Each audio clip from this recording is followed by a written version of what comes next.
Sir sir sir आप आ गया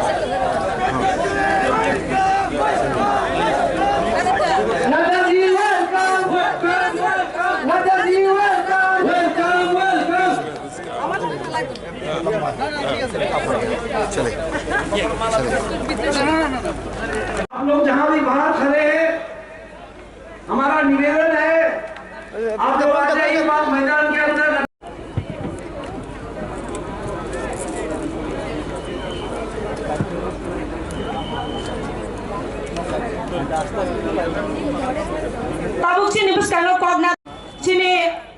बरम गना राजीव भट्टाचार्य जी बोची निबस कांगा कॉग नारंग सुनजो तो या भगरो लाभ सुनाए ना प्लीज।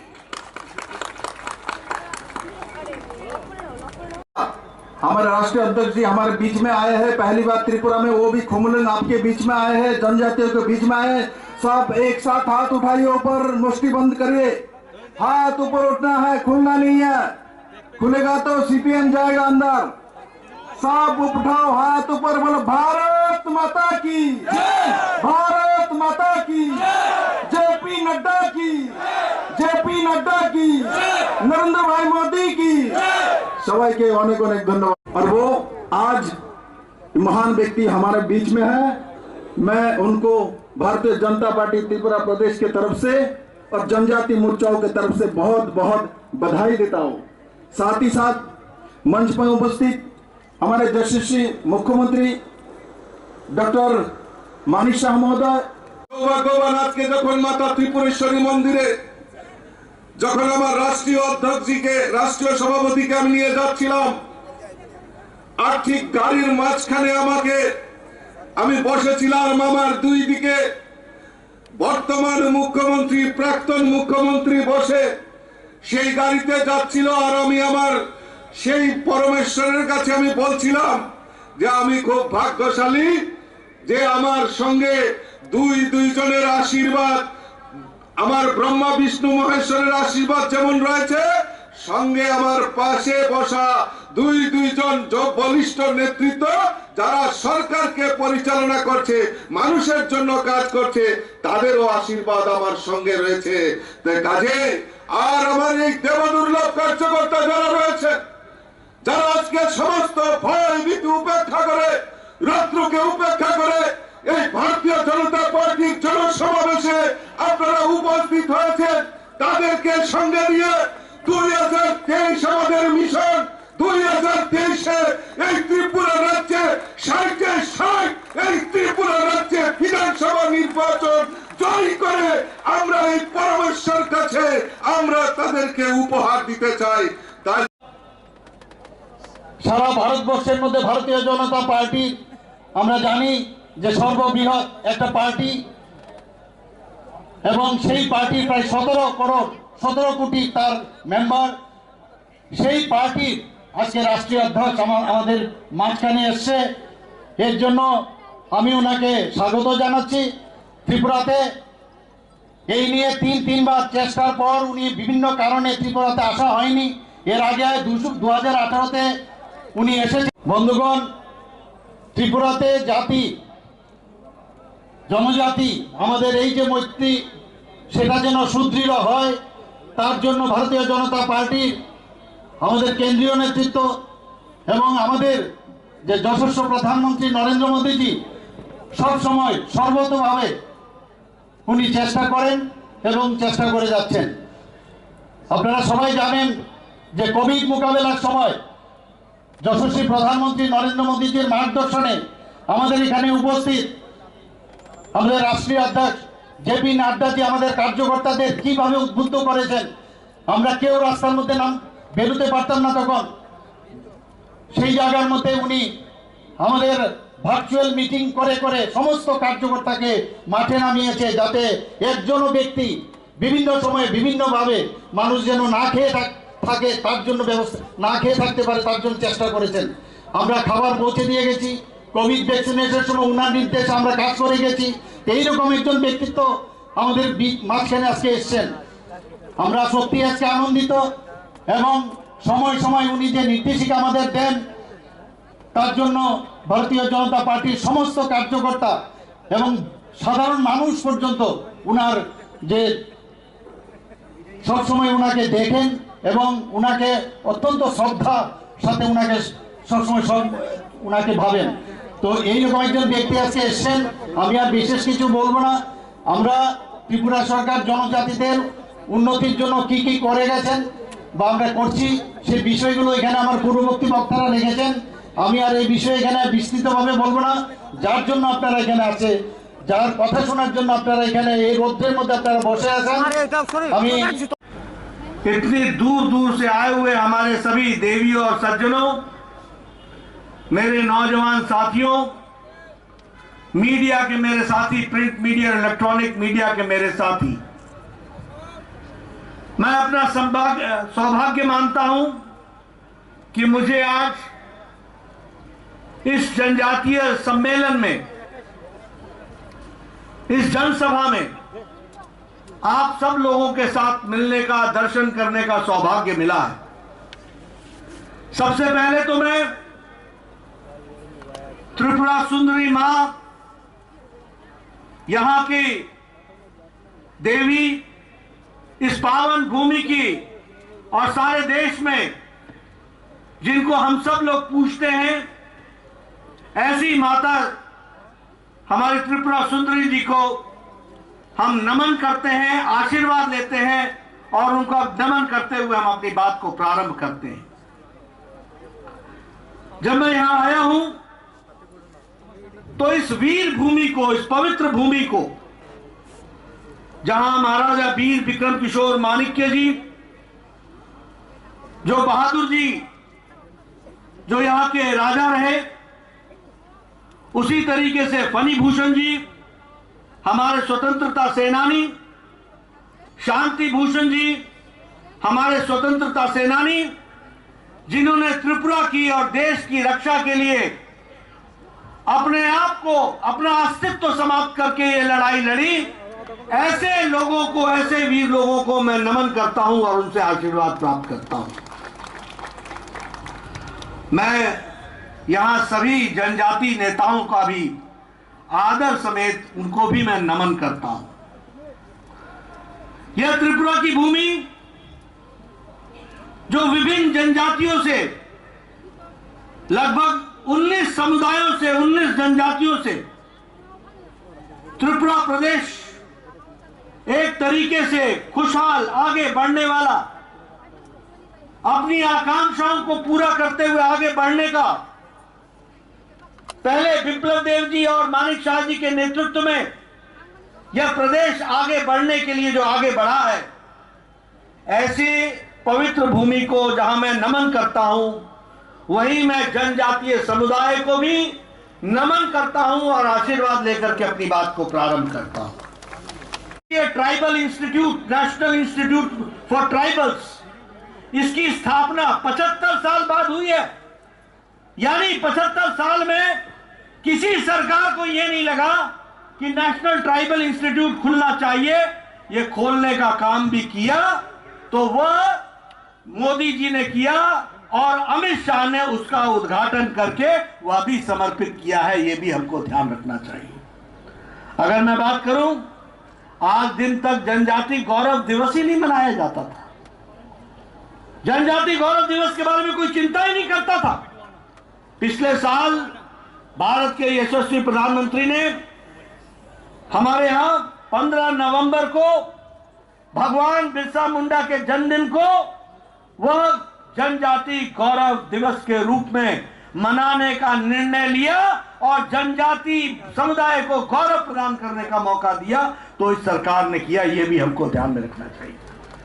आज जब मैं यहां आया हूं तो मुझे ये घोषणा करते हुए भी अच्छा लगता है कि भारत सरकार ने arm forces special protection act लगभग 46-66% लोगों के स्थान से उसको हटा दिया है और आपको मुख्य धारा में जीने का एक मौका मिल रहा है। उसी तरीके से 27 सेंटर्स ट्राइबल रिसर्च सेंटर के खोले गए, जिसमें से 50% सेंटर ऑफ एक्सेलेंस है, वो विकास की कहानी कहते हैं।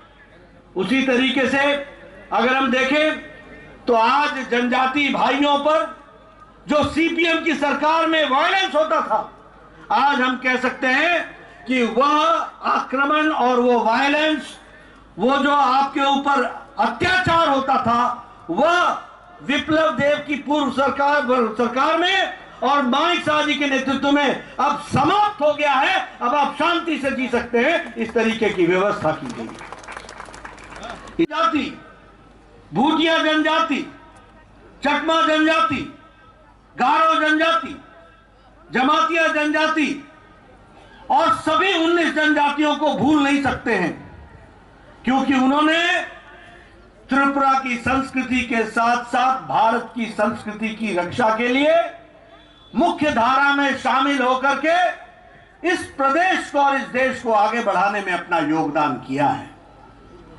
वैसे ही जब मैं जनजातीय समुदाय की बात करता हूं तो हम लोग एक खूबी जनजातीय समुदाय के बारे में जानते हैं कि वह उनका चाहे जनजाति हो, चाहे उनका इलाका हो, चाहे उनका गांव हो, ये आत्मनिर्भर समाज की कल्पना, ये जनजातीय समाज की कल्पना से जुड़ा हुआ है। जहां जनजाति होती है वो आत्मनिर्भर होने के लिए अपने ही समुदाय के साथ आत्मनिर्भरता की ओर बढ़ने का प्रयास करती है। और हम सबके लिए भारी गौरव का विषय है कि प्रधानमंत्री नरेंद्र मोदी जी ने इस देश की जनजाति ताकत को पहचाना। भारत के यशस्वी मुख्यमंत्री ने, प्रधानमंत्री ने इस देश के जनजाति गौरव को पहचाना। यह जनजाति समाज सिर्फ देखने में सीधा साधा देशभक्त ही नहीं है, यह वह समाज है जिसने जब जब इस देश पर कोई संकट आया है तो रक्षा करने के लिए जनजाति समाज हमेशा अग्रसर रहा है। ऐसे को पहचाना है तो हमारे प्रधानमंत्री मोदी जी ने पहचाना। खुशी के साथ कह सकते हैं कि भारत के यशस्वी प्रधानमंत्री ने जनजाति समाज को अमृतकाल के अवसर में 75 साल की आजादी के पश्चात भारत के सर्वोच्च पद पर अगर किसी को बैठाने का काम किया है तो वो जनजाति महिला आदरणीय श्रीमती द्रौपदी मुर्मू को वहां पर सुशोभित किया है। देश के सर्वोच्च पद पर यह सबसे बड़ा सम्मान आजाद भारत में जनजाति समाज को और जनजाति समाज से निकली हुई साधारण परिवार से एक महिला जिन्होंने जीवन को कष्ट में जीते हुए भारत की मूल्य और भारत के मूल धारणाओं को अपने साथ समावेश करते हुए जीवन व्यतीत किया, ऐसे महान विभूति को भारत की राष्ट्रपति बनाने का काम यशस्वी प्रधानमंत्री ने किया और जनजाति समाज को एक स्थान देने का प्रयास हुआ है। उसी तरीके से मैं जब जनजाति समुदाय के साथियों से मिल रहा हूं तो मैं ये गौरव के साथ कह सकता हूं कि पहली बार भारत सरकार में इतना ज्यादा प्रतिनिधित्व सरकार में जनजाति समाज को दिया तो नरेंद्र मोदी जी ने दिया। आज एनडीए की सरकार में 8 ट्राइबल मिनिस्टर हैं और त्रिपुरा में 5 मंत्री ट्राइबल हैं और वह जनजाति समाज को रिप्रेजेंट करते हैं। यह आपको मैं इसलिए बता रहा हूं क्योंकि हमने जनजाति समाज को भारत की मुख्य धारा का पार्ट माना, अंश माना। और इसके साथ साथ मैं यह भी बोलना चाहता हूं कि भारत रत्न अटल बिहारी वाजपेयी थे, किसी ने सुध नहीं ली जनजातियों की, किसी ने इनकी चिंता नहीं की। अगर ट्राइबल मिनिस्ट्री, अगर जनजाति मंत्रालय जनजाति भाइयों के विकास के लिए किसी ने भी स्थापित किया तो वो भारत के भारत रत्न अटल बिहारी वाजपेयी जी प्रधानमंत्री थे जिन्होंने इसकी चिंता की। और आज हमारे जनजाति क्षेत्र से संबंध रखने वाले आपकी तरह जमीन से निकले हुए अर्जुन मुंडा जी आज वो भी मंत्री के रूप में हम सब लोगों को जीवन में जनजाति समुदाय की चिंता कर रहे हैं। जो गुंडागर्दी चलती थी, आप लोगों को तंग किया जाता था, उसको भी समाप्त करने का काम इस सरकार ने किया है।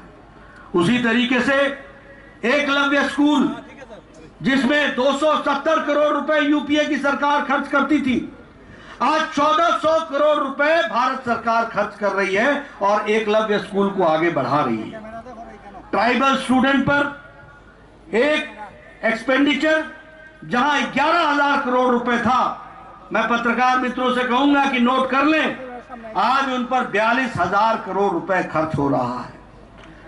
अगर मैं स्कॉलरशिप की बात करूं तो जनजातीय भाइयों को 970 करोड़ रुपए का स्कॉलरशिप मिलता था, आज 2,500 करोड़ रुपए का स्कॉलरशिप मिल रहा है। जनजातीय उपयोजना जो 21,000 करोड़ की थी, वो आज 86,000 करोड़ रुपए हो गई है। जल जीवन मिशन में अगर 6.5 करोड़ लोगों को पानी दिया जा रहा है, तो 1 करोड़ 20 लाख जनजाति लोग हैं जिनको पानी जल का व्यवस्था की जा रही है। यह भी हमको ध्यान रखना चाहिए। आयुष्मान भारत में जहां 11 करोड़ परिवार को स्वास्थ्य की सुविधा मिल रही है, तो उसी 11 करोड़ में 50 लाख परिवार आदिवासी भाई हैं। यह भी हमको ध्यान रखना है।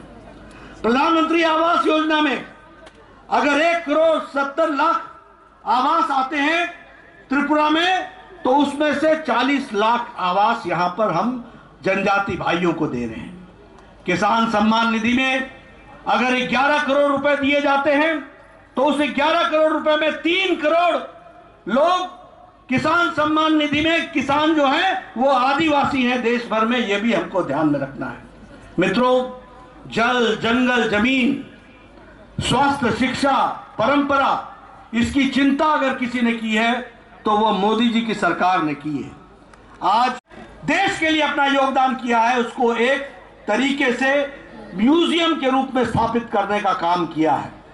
काशी गारो आंदोलन, बीजू आंदोलन, कौल आंदोलन, मणिपुर आंदोलन, दुर्गावती आंदोलन और रानी कमलावती का जो सैक्रिफाइस था, उनका जो योगदान था, इस पर म्यूजियम बना करके इसको भी काम में लाने का काम किया, तो वह हमारी सरकार ने किया। मित्रों, अगर हम सीपीएम की सरकार की बात करें तो उन्होंने 25 साल में जनजातियों को हमेशा उपेक्षा की दृष्टि से देखा। और ये महाराजा वीर विक्रम किशोर माणिक्य जी, बहादुर जी, इनके बारे में भी अगर कोई नेशनल एयरपोर्ट बना करके उनको इज्जत देने का काम किया, तो वो भी प्रधानमंत्री मोदी जी ने किया है। ये भी हमको याद रखना चाहिए। और 450 करोड़ रुपए खर्च करके नेशनल म्यूजियम बना, नेशनल एयरपोर्ट बनाया गया है।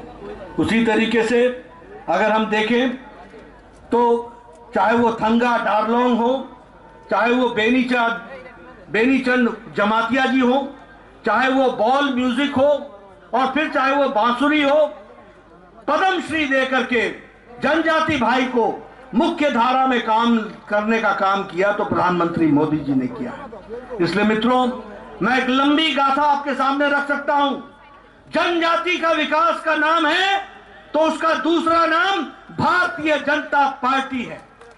जनजातियों के विकास का अगर दूसरा नाम है तो वो भारत के यशस्वी प्रधानमंत्री नरेंद्र मोदी हैं। इस बात को हमको समझना चाहिए। आप बताइए, आपके इलाके में सीपीएम के दौरान वायलेंस होता था कि नहीं होता था? अत्याचार होता था कि नहीं होता था? बताइए, अत्याचार होता था कि नहीं होता था? कानून व्यवस्था को धत्ता दिखाया जाता था कि नहीं दिखाया जाता था? आज आपको शांति से जीने का अधिकार मिला कि नहीं मिला? आप बताइए, विप्लव देव ने आपका विकास किया कि नहीं किया? आप बताइए, मानिक साहब का विकास कर रहे हैं कि नहीं कर रहे हैं? ये मैं इसलिए आपसे पूछ रहा हूं कि एक सरकार थी जिसने अंधेरगर्दी मचाई, एक सरकार थी जिसने आपको लूटा, एक सरकार थी जिसने आपकी चिंता नहीं की, और एक सरकार है जो आपकी चिंता के लिए दिन रात मेहनत कर रही है। और इसलिए मित्रों, जब मैं इस जनसभा को संबोधित कर रहा हूं तो आपके माध्यम से 19 जनजाति भाइयों और बहनों को मैं भारतीय जनता पार्टी की तरफ से यह संदेश देना चाहता हूं कि आप ये समझ लीजिए कि जनजाति का विकास का पर्यायवाची है तो वो भारतीय जनता पार्टी है। अगर विकास को मूर्त रूप देने वाला डबल इंजन की सरकार का नेतृत्व करने वाले नेतृत्व है तो वो यशस्वी प्रधानमंत्री नरेंद्र मोदी हैं। और उसी तरीके से यहां पर आपको डबल इंजन सरकार की प्रसाद को आप तक पहुंचाने का काम अगर कोई कर रहा है तो मानिक शाह, राजीव भट्टाचार्य, जिष्णुदेव, विप्लव देव और ये तमाम मंच पर बैठे हुए लोग आप तक उसको पहुंचाने का काम कर रहे हैं। इस बात को भी हमको ध्यान में रखना चाहिए। इसलिए इस धूप में आपका ज्यादा समय न लेता हुआ, मैं समझ सकता हूं कि आप कितने कष्ट में हैं। मैं ये भी समझ सकता हूं कि आदमी तो छोड़ो, कैमरे को भी छाया दिखाया जा रहा है, उसके ऊपर भी तौलिया रखा जा रहा है। मैं गर्मी और धूप समझ सकता हूं, मैं पत्रकार भाइयों की भी तकलीफ समझ सकता हूं, इसलिए आपका ज्यादा समय नहीं लूंगा। लेकिन यह निवेदन करने जरूर आया हूं कि भारतीय जनता पार्टी सही मायने में आपकी चिंता करने वाली पार्टी है। भारतीय जनता पार्टी सही मायने में आपको मुख्य धारा में शामिल करने वाली पार्टी है।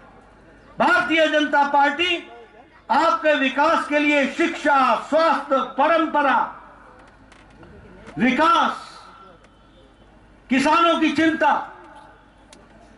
आपकी परंपरा को बचाने का काम यह कोई कर रहा है तो यह भारतीय जनता पार्टी कर रही है। और नेतृत्व हमें सबको मोदी जी का आशीर्वाद प्राप्त है। इसलिए आपसे मैं निवेदन करूंगा कि आप जनजाति क्षेत्र में किए गए कार्य को गहराई से समझें, जानें और भारतीय जनता पार्टी को आप आशीर्वाद दें। इन्हीं शब्दों के साथ बहुत बहुत धन्यवाद।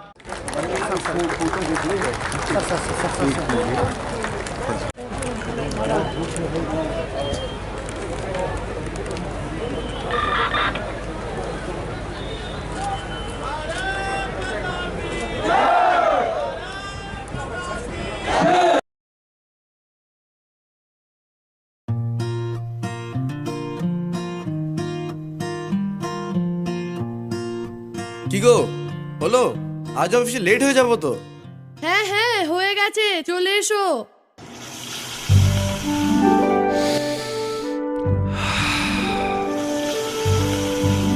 সবার খাবারের পছন্দ ভিন্ন হলেও রান্নার পছন্দ কিন্তু একটাই। এই তোমার না দেরি হচ্ছে? আজ অফিস বন্ধ। কেন? এই যে কি সুগন্ধ। বিভিন্ন মাপের পাউচ প্যাকেট এবং বোতলে এখন রাজ্যের সব প্রান্তে পাওয়া যায় খাঁটি এজি মার্কা রানী ব্র্যান্ড কচ্চি ঘনি মাস্টার্ড অয়েল। রানী সর্ষের তেল, তুমি সত্যিই ধন্য।